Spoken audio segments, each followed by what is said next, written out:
열심히 성공해서 복수해야지. 근데 이렇게 학업에 열중하면서 미래에 대한 확신은 없었던 것 같아요. 그러면 나 같은 신입은 도대체 어디서 경력을 쌓냐.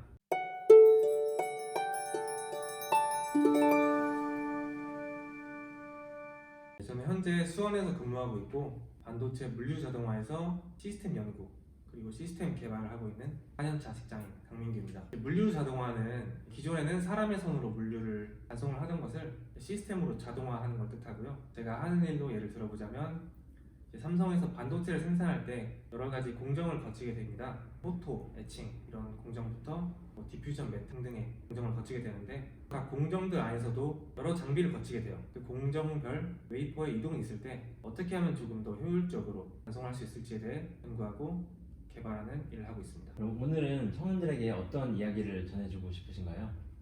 저는 취업이라는 포커스에 맞추고 싶어요. 이제 코로나가 더해진 시대에 청년분들의 가장 큰 고민이라고 생각하고요. 실제로 저도 그게 가장 큰 고민이었고요. 그런 부분들을 실무자 입장에서 취업의 방향성을 제시한다던가 취업의 동향을 알려준다던가 동기부여를 한다던가 조금 쓴소리를 해가면서 이런 취업이라는 포커스에 중점을 두고 싶습니다. 어떻게 이 인터뷰에 참여하게 되셨나요? 제가 직장 생활을 3년 조금 넘게 하면서 동기들 그리고 후배님들을 보면서 이런 생각이 들었어요. 저분은 엄청나게 좋은 능력을 가지고 있는데 이 역량이 좀 아쉽다. 이 부분을 조금 개발했으면 더 뛰어난 인재가 됐을 텐데. 그리고 회사에서 원하는 인재라는 게 어떤 방향인지 알겠다. 이런 생각을 많이 했습니다.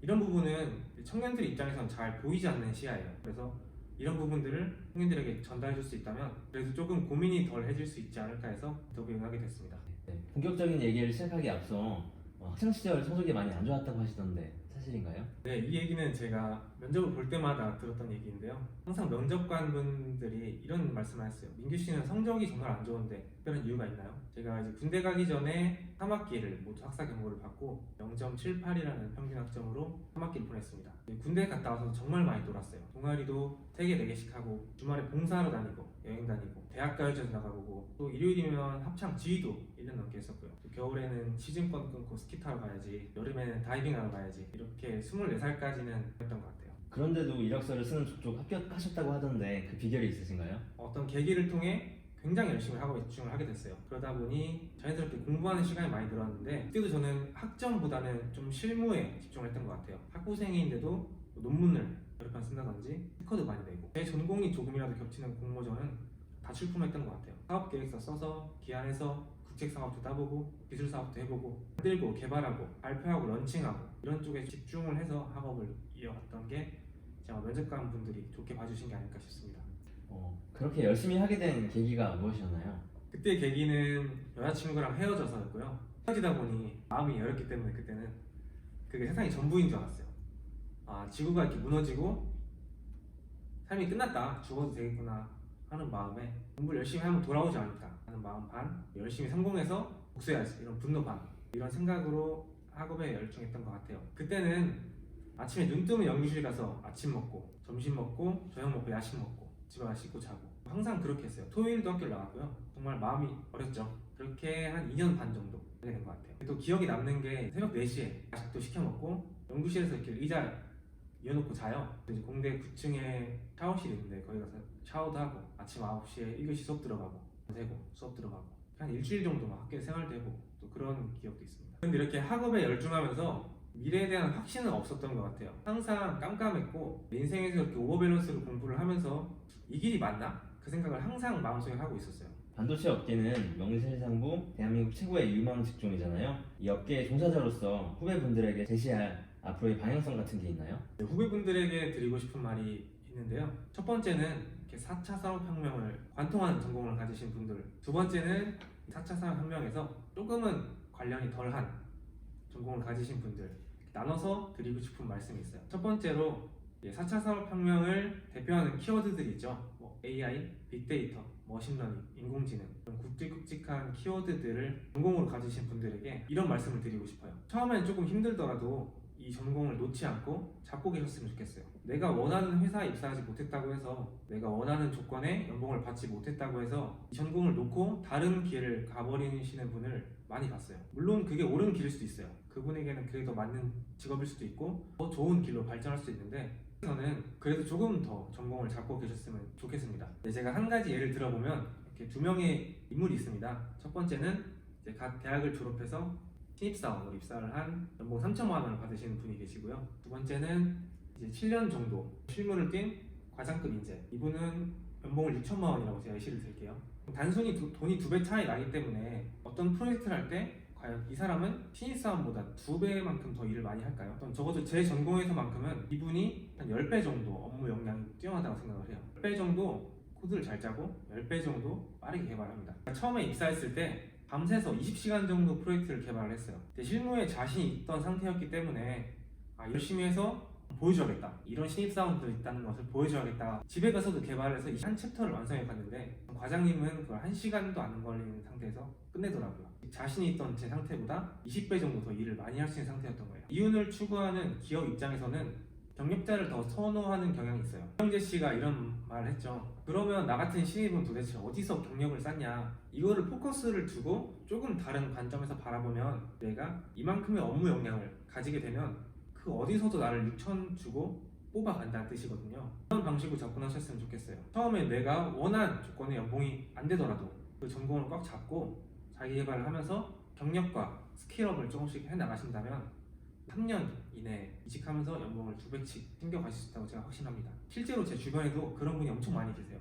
그런 걸 많이 봤기 때문에 제가 확신 있게 말씀드릴 수 있습니다. 조금만 더 전공을 잡고 계셨으면 좋겠습니다. 두 번째로는 4차 산업혁명에서 조금은 관련이 덜한 전공을 가지신 분들에게 드리고 싶은 말이 따로 있습니다. 이분들은 너무 조급해 하실 필요가 없고 조금만 더 중장기적인 시선에서 취업에 접근하셨으면 좋겠어요. 영국의 캐시 데이비슨이라는 분이 쓰신 책인데요. Now You See It이라는 책이 있어요. 책은 이제 앞으로의 기술 변화가 미래 비즈니스에 어떤 영향을 줄지에 관한 책인데, 책을 보면 재미있는 내용이 나옵니다. 현재 유치원을 다니는 유치원생 분들의 65%, 3분의 2 이분들이 나중에 커서 직업을 가졌을 때 지금 지구상에 존재하지도 않는 직업군에 종사한다고 해요. 그만큼 새로운 직업들이 많이 생겨나고 또 많은 직업들이 없어지는 추세에 됩니다. 그러니까 자기 전공에 더해 앞으로 사회에서 원하는 역량이 무엇인지 이것을 빠르게 캐치하는 거에 포커스를 주셨으면 좋겠습니다. 3년 전에 이런 친구가 있었어요. 3년 전에 누구나 다 앞으로 중국이 커질 거 알고 이제 중국 시장에 진출할 거 알고 그런 걸 누구나 다 알고 있었어요. 그 친구가 그러더라고요. 중국어 해볼까? 다 말렸죠. 그렇게 다 사람들이 노리고 있는 시장은 안 돼. 그리고 네가 그렇게 한다고 해서 중국어학과 나오신 분들 이길 수 있을까?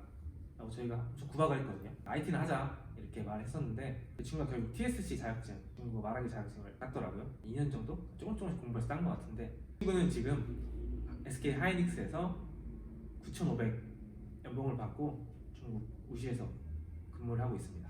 그때로 돌아가 보면 굉장히 신기해요. 누구나 다 알고 있었던 시장이고 사회가 이런 방향으로 갈 걸 알고 있었는데 그걸 준비한 사람이 별로 없어요.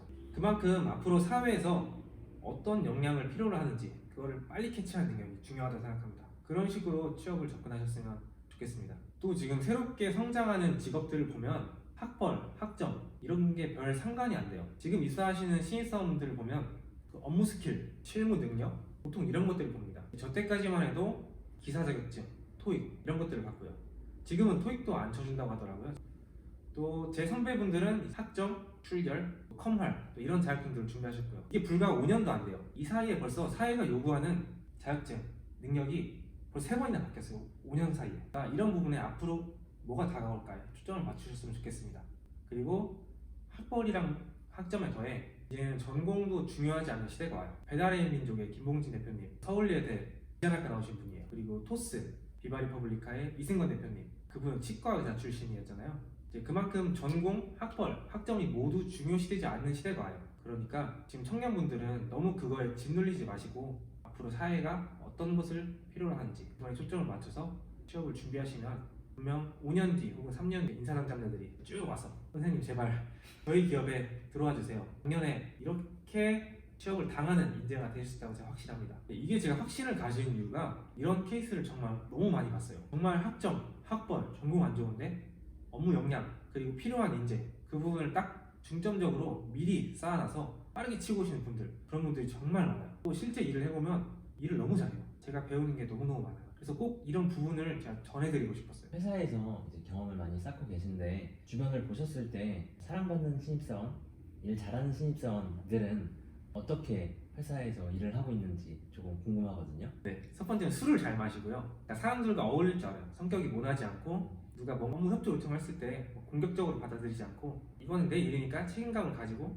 좀 서비스적으로 접근하시는 분들이 있어요. 타 부서와 협업할 때도 이런 분들이 있는 반면 내 일 아닌데 내가 일을 잘하니까 나한테 일을 준다라는 생각을 가지시고 엄청 공격적으로 나오는 분들이 있어요. 위에서 좋아하는 인간상은 다 두루두루 어울리는 사람을 좋아하고요. 결국 승진하고 일을 잘하는 사람들은 칼같이 자기 일을 완벽하게 끝나는 사람이 하더라고요. 또 이런 특징이 있습니다. 다른 회사에서 한 1, 2년 정도 경험하시다가 신입으로 들어오신 분들이 있는데 보고서를 잘 써요. 무언가 일을 했을 때 그걸 빠르게 데이터베이스화 시키고 파일로 정리하고 나중에 잊어버리지 않게 정리하는 능력이랑 또 그걸 상위에 보고할 때 보고서를 깔끔하게 잘 씁니다. 근데 저도 사업 기획서 같은 걸 많이 써보고 뭐 국책 사업, 뭐 기술 사업 이런 것들 많이 해서 보고서를 정말 많이 써봤거든요. 그런데 그게 회사에 들어가서 쓰는 보고서랑은 너무 달라요. 너무 규격화되어 있고 그거에 딱 맞춰야 되고 근데 그런 부분을 처음에 인지하지 못하고 그거에 좀 포커스를 두지 않고 일을 했다가 많이 실수를 더 많이 한 것 같아요. 그렇게 보면 저는 조금 이쁨 받지 못하는 신입들 같습니다. 회사 일 외의 삶은 어떠신가요? 저는 부서 특성상 야근이 없는 부서입니다.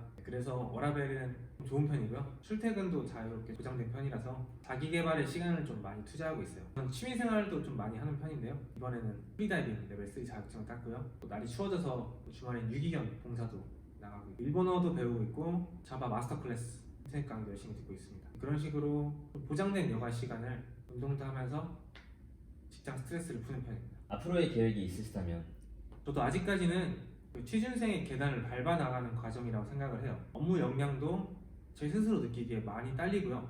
그만큼 자기 개발이 필요해서 회사에서 또 내 전공에서 어느 정도 위치까지 올라갈 때까지는 집중해서 자기 개발을 하는 게 첫 번째 목표이고요. 두 번째는 회사를 다니면서 마음이 맞는 분들끼리 모여서 창업을 해보고 싶어요. 이거는 내가 하고 싶은 창업에 대한 아이템이 아니고 사회에서 무엇을 필요로 하는지 사람들의 소리를 들어서 아이디어를 모아서 괜찮은 게 있다면 또 창업을 해보고 싶은 게 두 번째 목표입니다. 마지막으로 청년분들에게 하고 싶은 말씀 부탁드릴게요.